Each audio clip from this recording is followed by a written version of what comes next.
है कि हम पश्चिम बंगाल से लेकर बिहार तक, बिहार से लेकर बंगाल तक, बंगाल से लेकर हिमाचल प्रदेश तक, पंजाब तक, हर राज्य तक पहुंचे और हर राज्य के उस बड़े मुद्दे पर बात करें जो आज की डेट में बात करना सबसे ज्यादा जरूरी हो जाता है। और जो हमारा अगला सेशन है वो भी काफ़ी खास होने वाला है।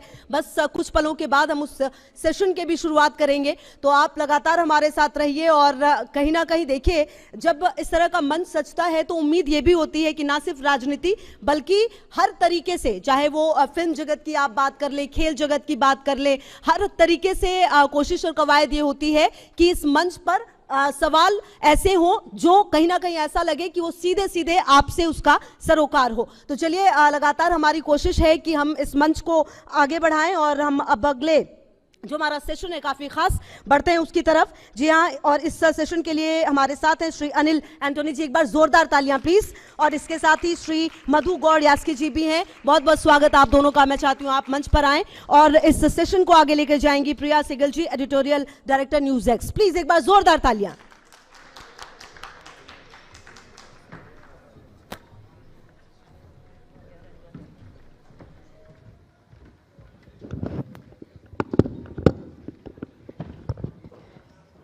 थैंक यू और आप सबका स्वागत है। आज वैसे हम बात करेंगे मिशन साउथ की, तो मैं आप दोनों से दरख्वास्त करूंगी कि अगर आप थोड़ा बहुत we can speak in Hindi, नहीं तो या फिर वील ट्राई थोड़ा बहुत हिंदी, आगे हम चलेंगे। तो हैदराबाद वाले हिंदी बोल सकते हैं, चलिए। अनिल साहब, बीजेपी वाले तो हिंदी बोलते हैं। तो अनिल जी, अभी मिशन साउथ जो आपका शुरू हुआ है, अभी जैसे कि देखा जाए कर्नाटक में तो आपने कोई इनरोड्स बनाए हैं, पर आपके अपने प्रदेश में केरल में आपके हाल में you have made green shoot शुरू हुआ है, वो भी उनके गढ़ में तिरुवनंतपुरम में। तो आपको लगता है कि I am not saying state जीत जाएंगे, लेकिन जो वेस्ट बंगाल में हुआ है उसी का हाल केरल में भी हो सकता है कि मेन ऑपोजिशन पार्टी आप बन सकते हैं? Thank you. First of all, thank you for making me a part of this conclave today, and it's a pleasure to be here. If you look at the Bharatiya Janata Party and its trajectory in the last, I would say 4 decades since inception, the answer to the question you asked will be very clear. This was a party in '84 which had just 2 seats across India, when the Congress was at its peak, 414 seats. And at that point of time itself, a lot of people had written this party off, saying that it has limitations. But over a period of time, we saw the organization expand more and more. The first government was formed in '98, which was a coalition government. At that point of time, across India, the narration created by our organization's opponents were that this is the ceiling. Then 2014, the party came with absolute majority. And over a period of time after that, you had seen the organization grow across in areas where it was thought to be very difficult. Right now, I'm in charge of a few states in the Northeast. A few years back, not even a single state was governed by the NDA. 8 states are there. Now 7 of 8 are NDA governed. Last time it was said that the party doesn't have presence in the south. But this time, you look at the Lok Sabha elections, the last 2 Lok Sabha elections, the Bharatiya Janata Party has as many seats as any other party in the south also, in the Lok Sabha. Now you go to Kerala. See, Kerala also, this was a party with just 9% votes in 2009 as a alliance. In 2014, it became 14. In 24, now this time we won our first Lok Sabha seats and we have 19% vote share there. We won our first corporation election just last month in Trivandrum. So the party is increasing its footprint everywhere, and this is not just a corporation in Kerala. Like you look at any of the urban areas, whether it is Kollam, whether it, anywhere, you have seen seats grow. Okay. So we can be rest assured that with time, the party will be a major political force in Kerala. And just like every other state, we are hoping and we are thriving to be the number one party in Kerala also. It is inevitable. Let me get Madhu in also. Madhu, आपने तिरुवनंतपुरम नहीं खोया, आपने Anil Antony को भी खोया है. तो ये थोड़ा सा ये जो लॉस हो जा रहा है लोगों का, सीटों का, आपको थोड़ी चिंता होती है? धन्यवाद Priya ji. Speak in English. नहीं, मुझे इस मंच में बुलाने के लिए बहुत धन्यवाद. मिशन साउथ का मतलब should not be electoral opportunism, और it should be democratic rebalancing करना चाहिए. बीजेपी का मिशन है कि capturing power, but it should be correcting an imbalance. South तो डिस्प्रोपोर्शनेटली कंट्रीब्यूट करती है, बट मिलता है डिस्प्रोपोर्शनेटली लेस. तो बीजेपी का मकसद ये है कि साउथ भी मिशन साउथ पावर कैप्चर करने का. कांग्रेस का एजेंडा है कि whereas southern states 35% of GDP 30% of GDP southern states से आता है, और डायरेक्ट टैक्सेस में 35% कंट्रीब्यूट करती है. सदर्न स्टेट्स ने पॉपुलेशन कंट्रोल किया है, वेलफेयर स्कीम्स डेवलप किया है, IT इंडिपेंडेंट एजुकेशन इंस्टीट्यूशंस को डेवलप किया है. वहाँ आप देखेंगे गांव से लेके शहर तक. आप हैदराबाद आएंगे तो नॉर्दर्न स्टेट से, नॉर्थ ईस्टर्न स्टेट से thousands of youth are coming, वहाँ पर काम के लिए आते हैं. तो बीजेपी का मकसद डिवाइड, डिस्ट्रैक्ट एंड गवर्न करने का, सत्ता हासिल करने का. तो कांग्रेस का मकसद वो नहीं है. पावर में अगर कुछ स्टेट्स अगर पावर को भी दिया तो मकसद ये है कि जो सदर्न स्टेट्स को संविधान से जो हक है वो मिलना चाहिए, वो नहीं मिल रहा है. खासकर बीजेपी सोचती है कि जैसे फेडरल स्टेट्स का है अपना कॉन्स्टिट्यूशन संविधान, तो बीजेपी समझती है कि ये सेंट्रल गवर्न कॉरपोरेशन जैसा गवर्न करती है. तो वो नहीं होना चाहिए. जो इम्बैलेंस है वो ख़त्म करनी चाहिए. जो सदर्न स्टेट्स के जो हक है वो मिलना चाहिए. Mission south is doesn't mean for southern states के लिए एंटी नॉर्थ इंडिया नहीं है. तो हिंदी कल्चरल इम्बैलेंस भी जो बीजेपी कोशिश कर रही है, हिंदी को इम्पोज करने की कोशिश कर रही है, वो गलत है. So unity, diversity is a necessity है. तो डाइवर्सिटी फॉर बीजेपी के लिए डिवाइड करो, डाइवर्ट अटेंशन करो और सत्ता हासिल करो.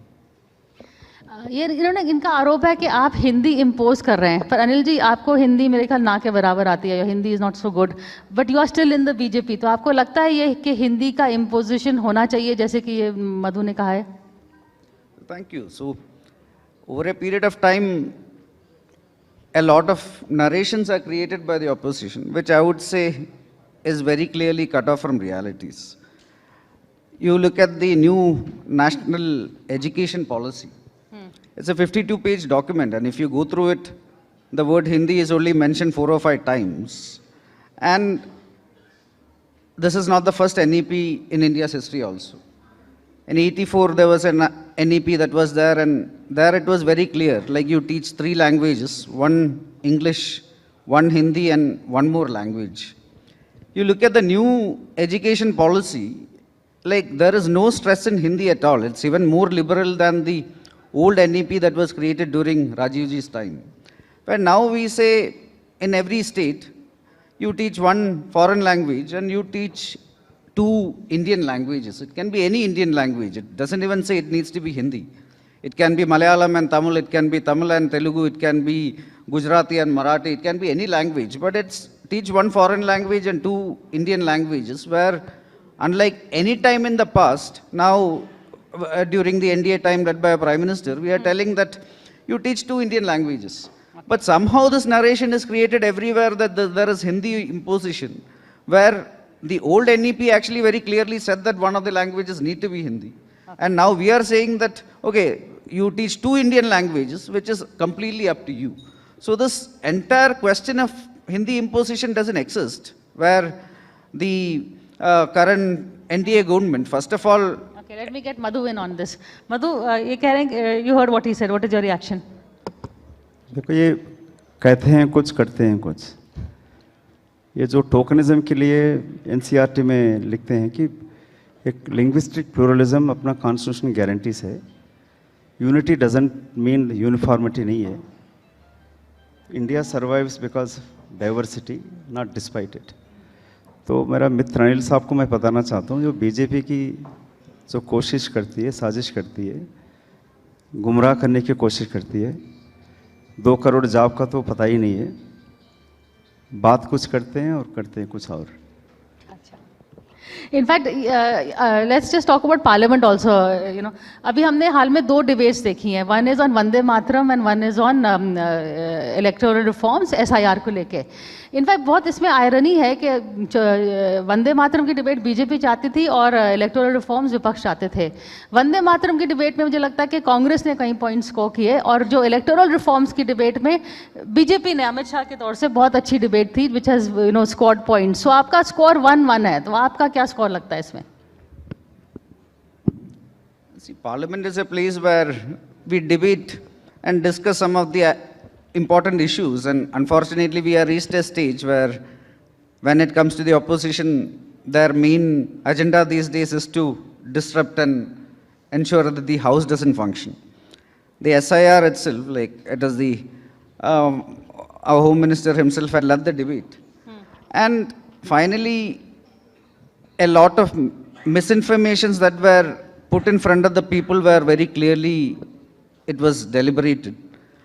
Mr. Rahul Gandhi had been going across the country trying to create a narration that there is a lot of vote chori that is happening.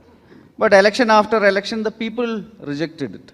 And this time, in the floor of the parliament, we ensured that all the, historic evidences also, you look at our constitution, you look at Article 324 to Article 327, it clearly outlines the mandate of the Election Commission. It very clearly says that every Indian citizen who is above 18 should be eligible to vote. No, I got the points, but आपको लगता है कि debate में अगर देखा जाए तो आपका स्कोर कार्ड क्या होगा? See, we are not looking at scorecards in debate, but one thing we can very clearly say is that every discussion in the parliament, we have ensured that the truth and the right evidences have been presented in front of the parliament and the people. And the people have comprehensively accepted it. If there are 2 debates, I would say it is 2-0. If it is 10, I would say it is 10-0. Because finally, we are very clearly ensuring that Parliament functions, and we put the facts forward without being disruptive. Parliament functions, at least Madhu he is saying. So is the bar so low that अगर function नहीं कर रही है Parliament, वो भी एक scorecard बन गया आजकल? पार्लियामेंट चलाने का सत्ता में है, उनका जिम्मेदारी बनती है। हम भी 10 साल पावर में थे, तो पार्लियामेंट ना चलाने का, नहीं चलने का आप विपक्ष पे आरोप नहीं कर सकते। और दूसरी बात, आपने कहा वंदे मातरम पे डिबेट, जो प्रधानमंत्री जी बार बार कहते हैं, नेहरू जी ने जो अल्पसंख्यक वर्ग के लिए कुछ करने के लिए ये किया, वो किया, वो वंदे मातरम को डाइल्यूट कर दिया। तो हम ये पूछना चाहते हैं, 11 साल कोई कम समय नहीं है, 11 साल से आप सत्ता में हैं, क्यों बीजेपी सरकार करेक्ट क्यों नहीं कर पाई? आप वंदे मातरम में आप कह रहे हैं कि आरोप लगा रहे कि कांग्रेस ने ये किया, वो किया, आपको किसने रोका उसमें सीधा करने के लिए? किसने तो नहीं रोका ना। तो पार्लियामेंट में ये डिबेट ले आकर वोट चोरी का जो आरोप से बचने की ये डाइवर्शन टैक्टिक्स है। आप वोट चोरी कर सकते सत्ता में आने के लिए, बट दिल पे राज नहीं कर सकते। आप रिसेंटली देखिए मेसी का जो फुटबॉल मैच आया, जो बीजेपी महाराष्ट्र में लोग फडणवीस को भू करने लगे, दिल्ली में क्या हुआ? तो सत्ता में आना अलग है और लोगों की दिल पे राज करना अलग बात है। अनिल, आप पहले कांग्रेस में थे and you left the Congress. Madhu, can you convince him to come back to the Congress, and can you tell us why you left the Congress? Or you convince him to join the BJP? He has a legacy in Congress party. A.K. Antony जी बहुत ही सम्मानित अगर कांग्रेस का नेता है, अभी भी है। बेटे ने छोड़ा, उनके फादर सम्मानित लीडर हैं कांग्रेस में, येट उनके सन को स्टाइफल फील किया और उन्होंने छोड़ा। अनिल को कांग्रेस से विरोध नहीं है, कांग्रेस में कुछ लोग हैं, कुछ नेता लोग हैं, उनकी परिभाषा, उनकी व्यवहार शैली से उनका विरोध है। घर वापसी नहीं करवा सकते आप अनिल एंटनी की? घर वापसी कांग्रेस के लिए तो बहुत ही ज़रूरी है, बीजेपी की घर वापसी से हम नहीं मानते हैं। तो वो तो मत तौर पे घर वापसी कहते हैं। कांग्रेस सबको बुलाती है कि जो संविधान में भरोसा रखते हैं, जो मानते हैं, तो वो सब कांग्रेस में आ सकते हैं। आपने कांग्रेस क्यों छोड़ा और अब अगर कुछ बदला है जैसे कि आप सोचते हैं कि कांग्रेस में? I think these discussions are, I think we are well past it now. It is all a few years. Okay, then convince him to join the BJP. Like in the last 11 years, our country has seen a lot of progress in development, where our Prime Minister is working with the concept of Sabka Saath, Sabka Vikas. 140 crore Indians together, we are taking forward to a destination of a Vikasit Bharat. And anybody who is willing to be a part of that vision in good intention, we would be very happy to welcome into the party. Are you convinced? नहीं, बिल्कुल नहीं भाई। एक बात कहना चाहता हूँ, जो बीजेपी जितने भी कोशिश करे सदर्न स्टेट में, उनका मिशन साउथ का सक्सेस नहीं हो सकता, क्योंकि सदर्न स्टेट्स ने ये साबित कर चुका है। तो जो सोशल जस्टिस में, ग्रोथ में, वो ओवरऑल ग्रोथ में, एजुकेशन इंस्टीट्यूशन, हेल्थ केयर में, और ऑलरेडी कह चुका है कि हेट पॉलिटिक्स को स्वागत नहीं करेंगे। तो एक पॉलिटिक्स जो बीजेपी पॉलिटिक्स का जो उनका जो सोच है, वो इसके विरोध सदर्न स्टेट्स ने किया है। मेरा दोस्त जितने भी केरला से कोशिश करे, वहाँ पर बीजेपी सत्ता में आ नहीं सकता। कोशिश जारी है एंड वील सी रिजल्ट्स आ गए हैं। केरल में भी अभी इलेक्शंस आने वाले हैं, we will see the results. But on that note, thank you so much Madhu ji and Anil for coming and India lunch पे आए। Thank you so much. और जैसे मैंने कहा, 2026 राजनीतिक मायनों में बहुत महत्वपूर्ण साल है। तो हम कोशिश यही कर रहे हैं इंडिया न्यूज़ मंच में कि अलग अलग सत्र हम रखें ये सारे चुनावी राज्यों के लिए, और ये दक्षिण के बारे में चर्चा की। मगर मैं दोनों से आग्रह करता हूं, एक तस्वीर के लिए आप मंच पे रुकें।